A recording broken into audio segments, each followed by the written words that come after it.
नमस्कार, मैं विनीत मुद्गल।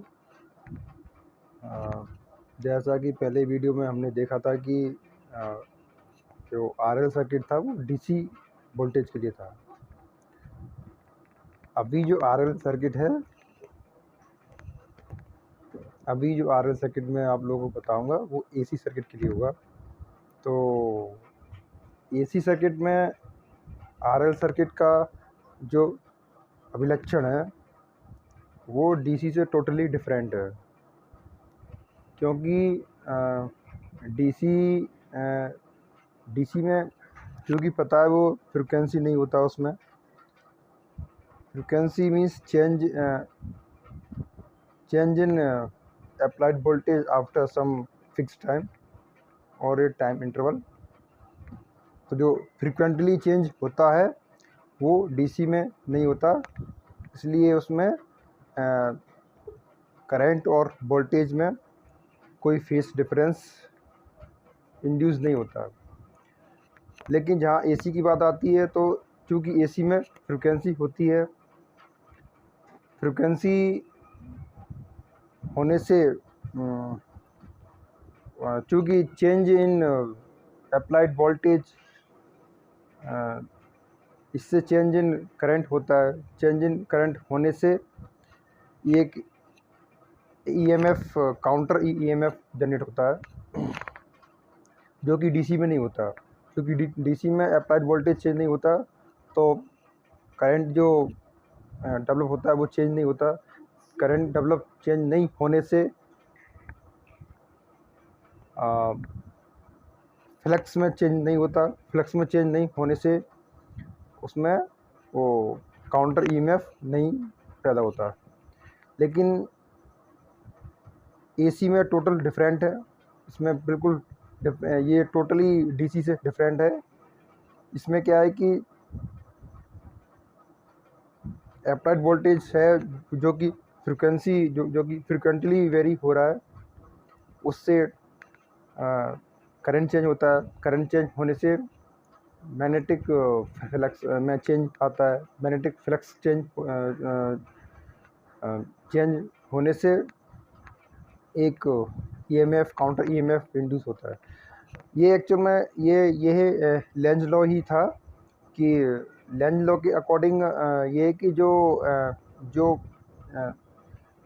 जो इंड्यूस हो रहा है वो अपने जो जो जहाँ से वो बॉर्न हुआ है उसी का अपोज करेगा। ये लेंज लॉ था। States that the changing the induced EMF that oppose always the changing in current that induce it। तो इसमें लेंज लॉ तो यही था। तो इसमें क्या होता है, काउंटर ईएमएफ बनता है जो कि जिसकी डायरेक्शन और मैग्नीट्यूड हमेशा जो करंट जो उसको डेवलप कर रहा है, जो करंट जो है जिससे वो काउंटर ईएमएफ पैदा हो रहा है, उसी की डायरेक्शन का उसी की डायरेक्शन और उसी की मैग्नीट्यूड में जो चेंजिंग आ रहा है उसका हमेशा अपोज करेगा। जैसे करंट अगर बढ़ेगा तो इंड्यूस ईएमएफ जो है उसको उसकी डायरेक्शन ऐसी होगी कि वो करंट जो घट रहा है उसका अपोज करेगा, यानी वो ऐड करेगा करंट को। और अगर करंट फॉरवर्ड है तो उसको रिवर्स के लिए ट्राई करेगा। मतलब ये अभी मैं आपको और एक्सप्लेन करूँगा इसको अच्छी तरह से। तो ये था कि काउंटर ईएमएफ जो है ना वो कैसे बनता है। यहाँ पर एक मैंने सर्किट बनाया है जहाँ पर एक एसी सोर्स मैंने दिया है 230 वोल्ट, और इसकी मैंने फ्रिक्वेंसी बढ़ा दी है ताकि जो डिस्प्ले है मेरा, जो मोबाइल का जो डिस्प्ले, जो लैपटॉप जो डिस्प्ले है, उसमें ये जो है 1 साइकिल जो है उसको उसमें वो दिख सके। तो 1 साइकिल के जो भी उसमें पैरामीटर्स हैं कंप्लीट साइकिल में वो स्क्रीन पर शो हों, इसलिए दिख सकें, इसलिए मैंने इसको जो है ना फ्रिक्वेंसी को बढ़ा दिया है। और एक 381 मिली हेनरी का मैंने इंडक्टर लगाया है, इसमें एक रेजिस्टर भी लगा दिया है। अब यहाँ मैं आपको ये दिखाऊंगा कि कैसे काउंटर ईएमएफ हमेशा एक जो जिस करंट से वो इंड्यूस हो रहा है उसका कैसे विरोध करता है, यानी कैसे अपोज करता है, उसकी डायरेक्शन का और उसके चेंज इन मैग्नीट्यूड का। यहाँ एक चीज़ पहले जानने वाली है, वो मैं ये बता रहा था कि जो काउंटर ईएमएफ जो बनता है उसका फार्मूला जो होता है वो होता है E equal to L d आई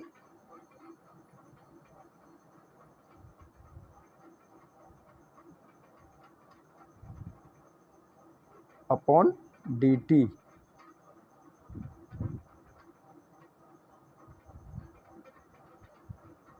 यानी कि इंड्यूस जो काउंटर ईएमएफ है वो डायरेक्टली प्रोपोर्शनल होता है रेट ऑफ चेंज करंट के। जितना करंट में ज़्यादा चेंज होगा उतना ही उस पॉइंट पे ईएमएफ की वैल्यू ज़्यादा होगी। और जहाँ पर D I upon D T means हो गए एक तरह से इसको स्लोप भी बोल सकते हैं। स्लोप, ये एक स्लोप भी है, मतलब जहाँ पर जितना टेपर्ड स्लोप होगा वहाँ पर काउंटर ईएमएफ ज़्यादा बनेगा। जहाँ पर टेपर्ड स्लोप, जहाँ पर स्लोप का जहाँ पर ये इसका जो स्लोप कम होगा वहाँ पर काउंटर ईएमएफ का मैग्नीट्यूड कम होगा। और साथ ही जहाँ पर ये अगर इंडक्टेंस की वैल्यू अगर ज़्यादा है तो भी ईएमएफ ज़्यादा इंड्यूस होगा। E means EMF, counter EMF, तो वो ज़्यादा होगा। यानी कि इसको अपन वेव फॉर्म में भी मैं आपको दिखाना चाहूँगा। तो इस सर्किट के माध्यम से जो मैंने बनाया है इसको मैं अभी रन करता हूँ और इसमें देखता हूँ कि इसमें क्या क्या पैरामीटर्स हैं और कैसे चेंजिंग हो रहा है, करंट के साथ कैसे वोल्टेज इंड्यूस होगा। तो जैसे मैंने इसको रन करके देखते हैं। देखो मैंने इसको रन किया तो यहाँ पर मैंने एक चीज़ यहाँ पर एनालाइज होती है। देखो ये जो ग्रीन वाली लाइन है, ग्रीन जो ग्राफ है वो शो कर रहा है कि इंडक्टर के अक्रॉस वोल्टेज को, जो कि काउंटर ईएमएफ ही है, वो काउंटर ईएमएफ को शो कर रहा है।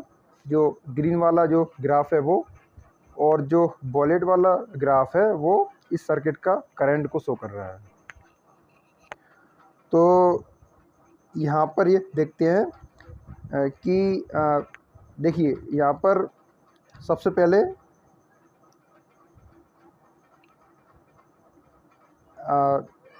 पीक पहले ऑब्ज़र्व करते हैं। ये पीक है इसका, ये पीक, ये टाइम है नीचे, टाइम एक्सिस है, ये मैग्नीट्यूड एक्सिस होगा वर्टिकल। तो यहाँ पर ये देखते हैं कि सबसे पहले वॉलेट वाला मैक्सिमम हुआ, ये इसको इतना टाइम लगा यहाँ से लेके इधर तक, और इसके बाद जो ग्रीन वाला वो इधर मैक्सिमम हो रहा है, वो इधर जाके मैक्सिमम हुआ इधर।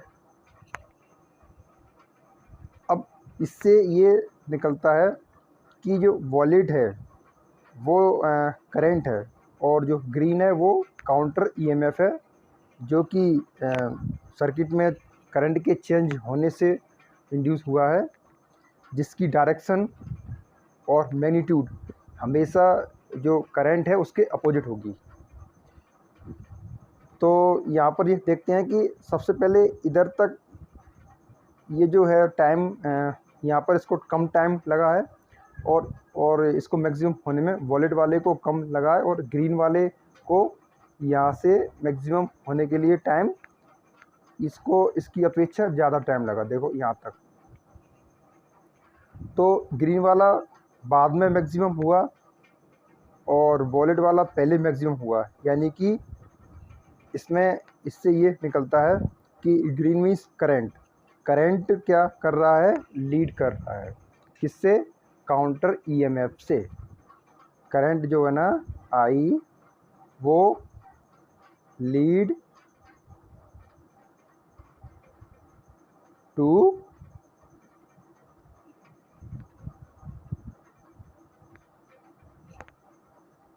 काउंटर यानी C E M F counter electromotive force. तो यानी कि I lead to C E M F. इस ग्राफ से स्पष्ट है कि इस सर्किट में हमेशा जो करंट है वो काउंटर ई एम एफ से लीड करेगा। इसके बाद में ये यानी कि इसमें एक कोई भी इंडक्टिव सर्किट अगर लेते हैं, रेजिस्टिव और inductive RL circuit, series RL circuit लेते हैं, तो उसमें काउंटर ईएमएफ हमेशा करंट से लैग करता है, यानी करंट हमेशा लीड करेगा। इसके बाद मैं एक चीज़ और दिखाना चाहूँगा कि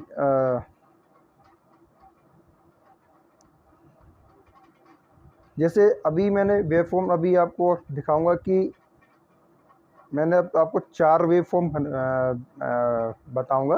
देखो 4 वेवफॉर्म में एक तो इसमें जो और डार्क जो ऑरेंज है, जो कि रेडिश टाइप की ये वाली, जहाँ पर मैंने राइट ये जो है ना इधर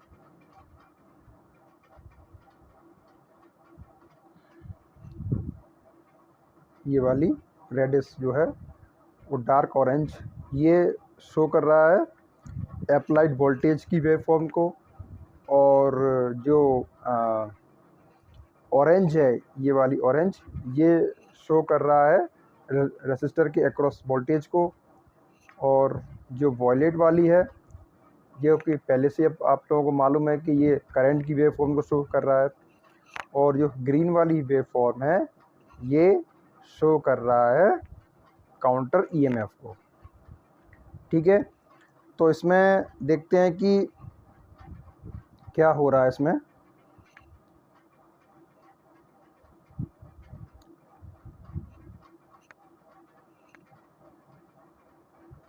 देखिए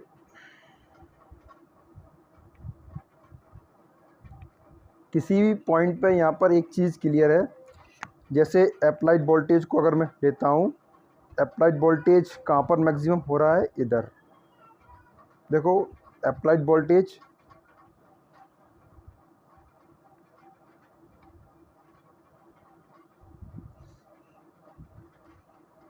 इधर मैक्सिमम हो रहा है, इधर ये टाइम एक्सिस पे आ गया, इधर जाके ये मैक्सिमम हो रहा है अप्लाइड वोल्टेज जो कि डार्क ऑरेंज है। और इसके अलावा करंट देखो कहाँ पर मैक्सिमम हो रहा है, इधर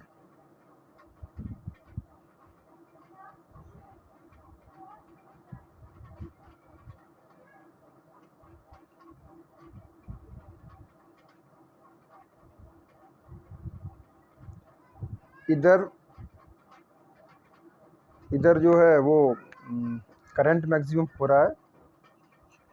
और काउंटर ईएमएफ देखो कहाँ पर मैक्सिमम हो रहा है,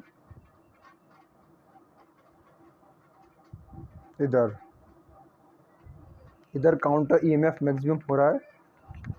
और इसके अलावा जो है वो ऑरेंज जो है जो लाइट ऑरेंज है वो देखो कहाँ पर मैक्सिमम हो रहा है,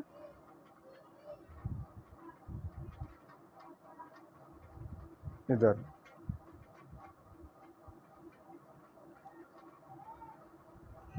तो देखो यहाँ से टाइम एक्सिस पे अपन देख सकते हैं कि किस चीज़ को मैक्सिमम होने में कम टाइम लगा वो लीड करेगा, जिसको मैक्सिमम होने में ज़्यादा टाइम लग रहा है वो लैग करेगा उसकी अपेक्षा। तो देखो सबसे पहले इसमें जो है मैग्नीट्यूड ऑफ ये अप्लाइड वोल्टेज का मैग्नीट्यूड पहले लीड कर रहा है, मींस क्योंकि इसमें वो पहले मैक्सिमम हुआ है जो कि डार्क ऑरेंज है ये वाला। तो यहाँ पर अप्लाइड वोल्टेज जो है ये वाला वो हमेशा लीड करता है इंडक्टर सर्किट में। और इसके अलावा ये जो है जो करंट है वो है वॉलेट वाली लाइन,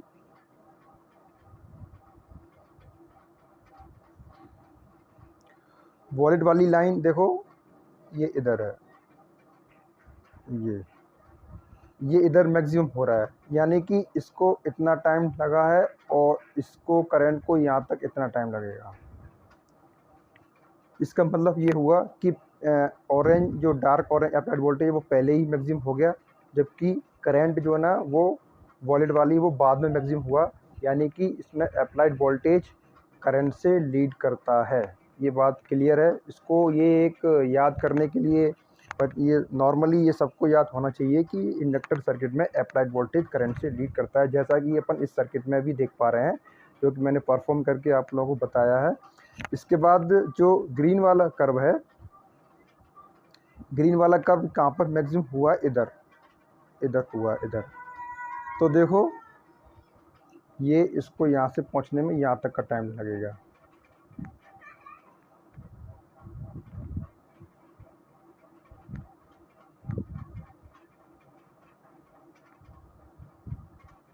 इसको इतना टाइम लगा यहाँ तक। तो इस ये बाद में ये सबसे बाद में जाके ये मैक्सिमम हो रहा है, यानी कि ये सबसे लैग है। इसका मतलब ये है कि अप्लाइड वोल्टेज लीड्स टू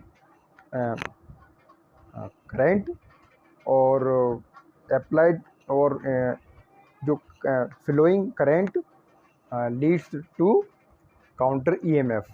इसका मतलब ये हुआ कि अप्लाइड वोल्टेज और काउंटर ईएमएफ के बीच में ज़्यादा फेस डिफरेंस होगा, क्योंकि वो उसके ज़्यादा समय, वो ज़्यादा साइकिल, ज़्यादा अप्लाइड वोल्टेज के रिस्पेक्ट में ज़्यादा साइकिल ट्रेवल करने के बाद वो मैक्सिमम हो रहा है, यानी कि उस अप्लाइड वोल्टेज और काउंटर ईएमएफ के बीच में किसी भी RL circuit, AC RL circuit में ज़्यादा फेस डिफरेंस होता है बनस्पत इसके अप्लाइड वोल्टेज और करंट के। अगर अप्लाइड, मान लिया अगर अप्लाइड एग्जांपल, अगर अप्लाइड वोल्टेज और करंट के बीच में अगर 75 डिग्री का फेस डिफरेंस है, तो अप्लाइड वोल्टेज और काउंटर ईएमएफ के बीच में 75 से ज़्यादा ही डिफरेंस आने वाला है। एक तो ये हो गया। इसमें एक चीज़ और है कि एक और जो देखा था कि जो रजिस्टर जो है, जो कि ये वाला जो ऑरेंज वाली ग्राफ है, वो भी जो है ना इससे लैग कर रहा है। किससे? अप्लाइड वोल्टेज से। Applied voltage leads to voltage across resistor. देखो वो यहाँ पर जाके मैक्सिमम हुआ है, इधर जाके, यानी उसको भी इतना टाइम लग रहा है यहाँ से यहाँ तक। तो इसका मतलब ये हुआ किसी भी सीरीज आरसी सर्किट में, सॉरी किसी भी सीरीज आरएल, किसी भी एसी आरएल सर्किट में अप्लाइड वोल्टेज हमेशा करंट से और काउंटर ईएमएफ से और वोल्टेज अक्रॉस जो रजिस्टर मिल रहा है उससे लीड करेगा हमेशा। चलो यहाँ पर ये चीज़ देखी। इसके बाद जो कि कल जो है ना, अभी पिछले जो वीडियो में हमने देखा था कि डीसी वाले में कि जो आरएल सर्किट का जो उसमें जो रेजिस्टेंस होता है, ये वो इक्विवेलेंट टू रिएक्टेंस जो के इक्वल होता है।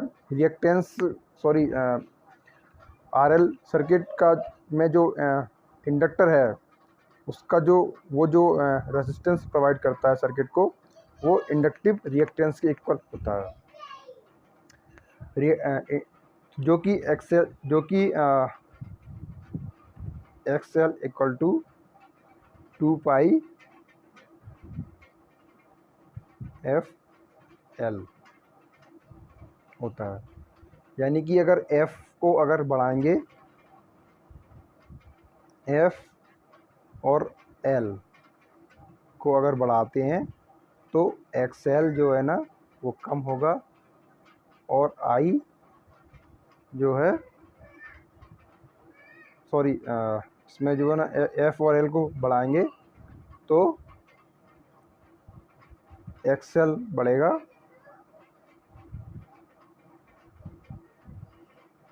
एक्सएल बढ़ने से, चूँकि एक्सएल होता है रेसिस्टिव नेचर में होता है, इसलिए आई क्या होगा, कम होगा।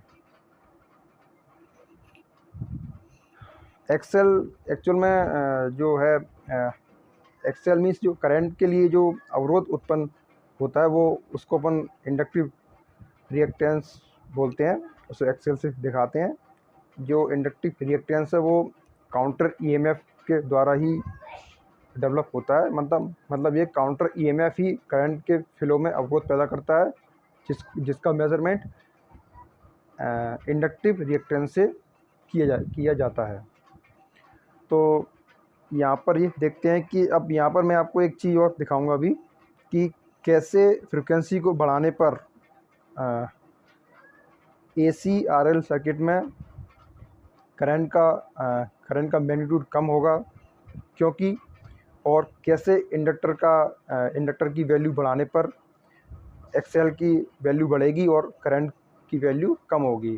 यानी कि एफ और एल फ्रिक्वेंसी और इंडक्टेंस दोनों की वैल्यू को बढ़ाने पर इंडक्टिव रिएक्टेंस बढ़ता है और करंट कम होता है। ये मैं अभी आप लोगों को दिखाऊंगा।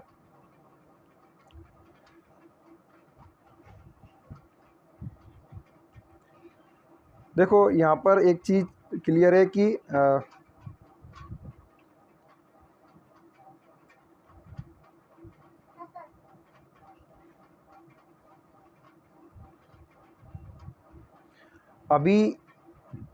अभी सर्किट में ये 436 हर्ट्ज मैंने दे रखा है फ्रिक्वेंसी, इसको मैं बढ़ाऊंगा। अभी देखो करंट कितना आ रहा है, करंट अभी आ रहा है, लगभग, ये लिमिट देखो ये कहाँ, ये 200 मिली एम्पियर के आसपास अभी करंट आ रहा है। अगर मैं फ्रिक्वेंसी को बढ़ाऊंगा तो रिएक्टेंस एक्सएल बढ़ेगा, एक्सएल बढ़ने से क्या होगा, एक्सएल बढ़ेगा तो काउंटर ईएमएफ जो है बढ़ेगा, काउंटर ईएमएफ बढ़ने से रेसिस्टिव प्रॉपर्टी उस सर्किट की बढ़ेगी, रेसिस्टिव प्रॉपर्टी बढ़ने से करंट का मान कम होगा। तो अभी मैं इसकी वैल्यू को बढ़ाऊंगा, फ्रिक्वेंसी को बढ़ाऊंगा।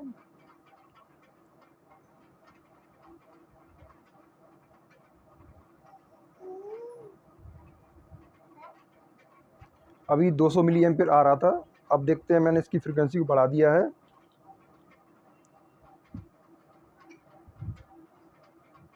अब देखो मैंने फ्रिक्वेंसी को बढ़ा दिया, अब देखते हैं करंट कितना आता है। देखिए अब करंट का मैग्नीट्यूड,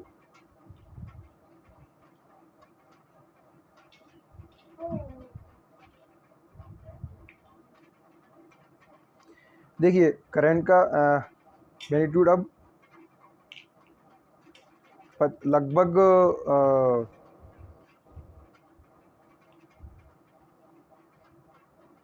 करंट का मैग्नीट्यूड अब 40 मिली एम्पियर के आसपास आ रहा है। देखो इधर 40, पहले 200 आ रहा था, अब 40 मिली एम्पियर आ रहा है। इसका मतलब ये हुआ किसी भी एसी आरएल सर्किट में अगर उसकी पावर सप्लाई की फ्रिक्वेंसी अगर बढ़ाओगे तो काउंटर ईएमएफ में, चूँकि L equal to D I upon D T होता है,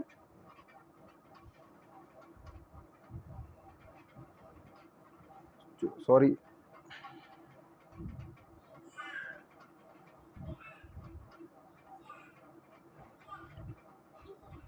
ई इजकल टू होता है L D I upon D T. ये rate of change in current, अगर फ्रिक्वेंसी ज़्यादा करते हैं तो rate of change in current ज़्यादा होता है, मीन्स उसमें एक टाइम पीरियड में करंट ज़्यादा बार चेंज होता है, होता है, मतलब ये है कि उसका जो फ्लक्स है वो जल्दी चेंज होगा, फ्लक्स जल्दी चेंज होने से ईएमएफ जो है ईएमएफ वो इंड्यूस होगा। इसका मतलब ये हुआ था D I upon D T को बढ़ाने पर, रेट ऑफ चेंज बढ़ाने पर ईएमएफ बढ़ेगा, ईएमएफ बढ़ने पर काउंटर ईएमएफ बढ़ने पर जो है सर्किट के लिए रेजिस्टेंस ज़्यादा मिलेगा, क्योंकि काउंटर ईएमएफ ही एसी आरएल सर्किट में रेजिस्टेंस प्रोवाइड करता है। तो काउंटर ईएमएफ जितना ज़्यादा होगा रेजिस्टेंस उतना ही ज़्यादा होगा। तो di/dt ज़्यादा होने पर ई जो है ना, ये चीज़ अगर ज़्यादा होगी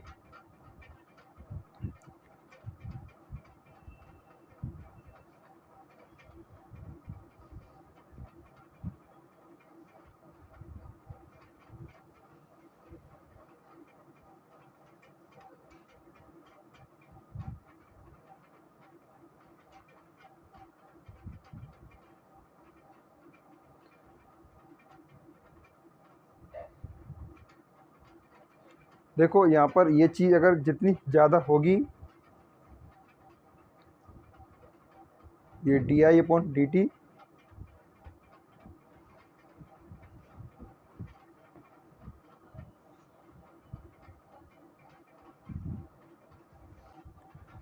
यहाँ पर मैं एक चीज़ और आप लोगों को दिखाने वाला था कि जैसा कि इसमें वेवफॉर्म जो देख पा रहे हैं आप लोग, इसमें ये करंट और काउंटर ईएमएफ के बीच में जो है ये ग्राफ है। इसमें देखिए कहाँ पर वो जो है मैक्सिमम काउंटर ईएमएफ जनरेट होता है और कहाँ पर काउंटर ईएमएफ कम जनरेट होता है। काउंटर ईएमएफ जनरेट होता है कहाँ पे, देखो यहाँ पर जो है ना, इधर जहाँ पर मैंने बोला था कि L इक्वल टू था सॉरी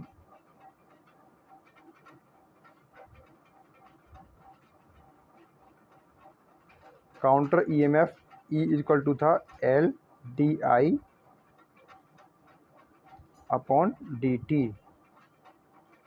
ये था।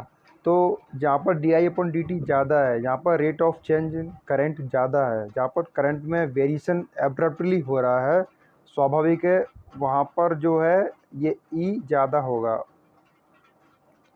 तो di/dt देखो कहाँ पर ज़्यादा है, जहाँ पर स्लोप ज़्यादा है, जहाँ पर ज़्यादा टेपर्ड स्लोप है। तो देखो इसमें जो करंट का स्लोप कहाँ पर, करंट में वेरिएशन कहाँ पर ज़्यादा है, इधर इसमें जो है वेरिएशन ज़्यादा हो रहा है। तो इसमें देखेंगे तो यहाँ पर जो करंट में वेरिएशन ज़्यादा होने से यहाँ पर क्या होगा, ई जो है ना ज़्यादा डेवलप होगा।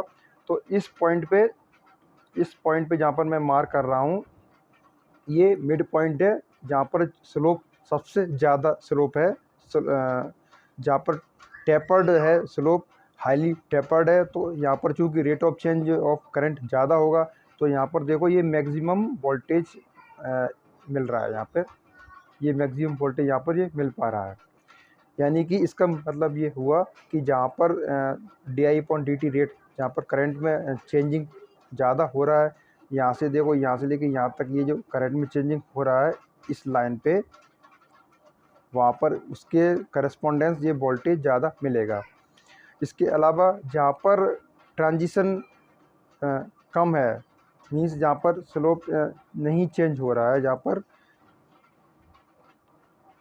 वहाँ पर जो है ना वो कम वो दिखेगा। जैसे मैं इसमें अभी देखते हैं, देखो जहाँ पर स्लोप चेंज कहाँ पे नहीं हो रहा है, स्लोप यहाँ पे चेंज नहीं हो रहा है,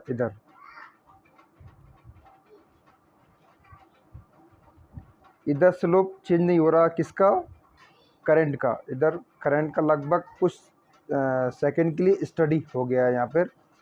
तो इस स्टडी कंडीशन के लिए यहाँ पर देखो काउंटर ईएमएफ का वोल्टेज क्या है, 0 है। यानी कि यहाँ पर यहाँ पर इस पॉइंट पे di/dt 0 होने से जो E है वो यहाँ पर 0 हो गया है। इसका मतलब, और इसकी देखिए एक चीज़ और है कि डायरेक्शन भी देखिए, काउंटर ईएमएफ की डायरेक्शन हमेशा करंट का जो चेंजिंग डायरेक्शन है उसके अपोजिट होगी। तो देखो अपोजिट का, देखो यहाँ पर जो है ना करंट की डायरेक्शन, इधर देखो करंट की डायरेक्शन, ये इधर स्लोप नीचे से इधर की तरफ स्लोप है, तो जस्ट उसके रिवर्स इसका स्लोप होगा, इसका स्लोप जस्ट उसके रिवर्स होगा। यानी कि करंट इससे ये पॉइंट निकलता है कि चेंजिंग इन करंट जो हो रहा है उसकी डायरेक्शन हमेशा काउंटर ईएमएफ के अपोजिट होगी, या काउंटर ईएमएफ हमेशा चेंजिंग करंट के अपोजिट डायरेक्शन में पैदा होगा। इंड्यूस होगा, और इसका मैग्नीट्यूड भी हमेशा जो है ना इस टाइप का होगा कि वो करंट को, अगर करंट डिक्रीज़ हो रहा है तो करंट को ऐड करे यानी इंक्रीज़ करे, और करंट अगर इंक्रीज़ हो रहा है तो उसको डिक्रीज़ करे। जैसे कि यहाँ पर जो है ना करंट जो है ना, ये इसका rate of change in current, इधर देखो, इधर जो है ना ये इधर की तरफ जा रहा है, नीचे की ओर, इधर की ओर जा रहा है, बढ़ रहा है नीचे की ओर, तो ये इधर घटेगा और ये यहाँ पर ज़ीरो हो जाएगा, जबकि ये यहाँ पर ये मैक्सिमम हो गया है। ठीक है, तो इसका मतलब ये है कि जहाँ पर इसका मतलब ये है कि हमेशा ये इसका अपोज़ करेगा उसके चेंजिंग का, करंट के चेंजिंग में हमेशा काउंटर ईएमएफ जो है ना वो उसकी डायरेक्शन और उसका मैग्नीट्यूड हमेशा उसके चेंजिंग का अपोज़ करेगा। तो इसमें एक चीज़ और मुझे बताना थी कि ये जो वेव फॉर्म है, ये चूँकि जो inductive X L equal to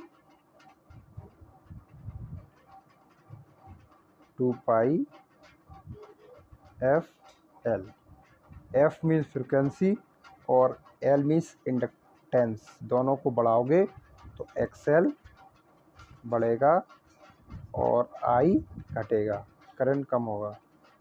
इसी चीज़ को हम लोग यहाँ परफॉर्म करके देखेंगे कि किसी भी एसी आरएल सर्किट में फ्रिक्वेंसी को बढ़ाने पर कैसे करंट कैसे वो करंट कम होता है, और इंडक्टेंस को बढ़ाने पर कैसे करंट कम होगा। इसी चीज़ को मैं आपको परफॉर्म करके अभी बताता हूँ। यहाँ पर देखिए फ्रिक्वेंसी मैंने ये जो ना 436 मैंने यहाँ पर हर्ट्ज में मैंने दिया है, ताकि ज़्यादा फ्रिक्वेंसी मैंने इसलिए दी है ताकि जो है ना ये डिस्प्ले में मेरा जो है ना ये 1 साइकिल कंप्लीट है वो दिख सके। तो इसको मैं बढ़ाऊँगा, फ्रिक्वेंसी को बढ़ाने पर देखो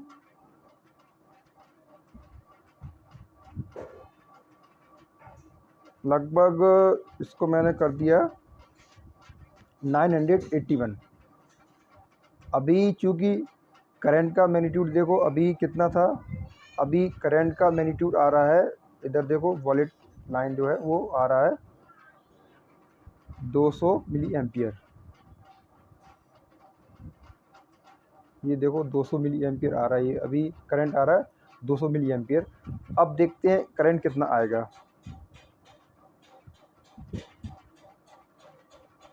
अभी मैंने 981 हर्ट्ज मैंने फ्रिक्वेंसी कर दी है। अब मैं करंट चेक करूँगा कितना आएगा। अब एब्रप्टली चेंज हो रहा है करंट, फास्टली चेंज हो रहा है। फास्टली चेंज होने से स्वाभाविक है कि काउंटर ईएमएफ बढ़ेगा। हरा जो हरी लाइन है, जो हरा कर्व जो दिख रहा है वो अब पहले 200 वोल्ट के ऊपर निकल रहा है, और जबकि करंट देखो कितना आ रहा है, करंट अब आ रहा है, वॉलेट वाली लाइन है वो करंट अब आ रहा है 100 मिली एम्पियर। देखो 100 मिली एम्पियर पे आ गया करंट, यानी कि पहले फ्रिक्वेंसी कम थी तो करंट ज़्यादा था, अब मैंने फ्रिक्वेंसी बढ़ा दी है तो करंट जो है ना अब 100 मिली एम्पियर के पास आ गया। इसका मतलब ये हुआ क्योंकि फ्रिक्वेंसी के बढ़ने पर एक्सएल जो है ना वो बढ़ेगा। एक्सएल बढ़ने से इंडक्टिव रिएक्टेंस बढ़ेगा, यानी उसका रेसिस्टिव प्रॉपर्टी बढ़ेगी। रेसिस्टिव प्रॉपर्टी बढ़ने से करंट जो है ना सर्किट का कम होएगा। ठीक है, तो ये यहाँ से एक चीज़ मैंने देखी।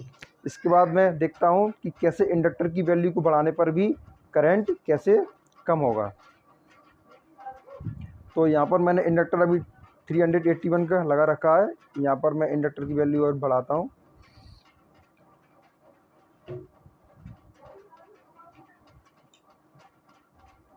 अब देखो अभी करंट आ रहा है 100 मिली एम्पियर आ रहा है। अब देखते हैं इंडक्टर की वैल्यू को 951 मैंने कर दिया है। अब देखते हैं करंट कितना आएगा। देखिए जो वॉलेट वाली लाइन है इधर वाली, वो अब कितना बता रहा है, 50 मिली एम्पियर आ रहा है। कितना आ रहा है, 50 मिली एम्पियर, यानी 50 मिली एम्पियर तक करंट घट गया। इसका मतलब ये हुआ कि एफ और एल को AC circuit inductive RL circuit में बढ़ाओगे तो करंट घटेगा। ये तो था इंडक्टिव AC जो है AC circuit, AC RL circuit का एनालिसिस। अगले जो वीडियो में आप लोग को बताऊंगा RC circuit, DC RC circuit, उसके बाद AC RC सर्किट। आपको वीडियो कैसा लगा ज़रूर मुझे बताया करें। आप लोग कुछ बताते नहीं हो तो थोड़ा मुझे लगता है जब आप अगर आप फीडबैक देंगे तो बड़ा अच्छा लगेगा। थैंक यू, धन्यवाद।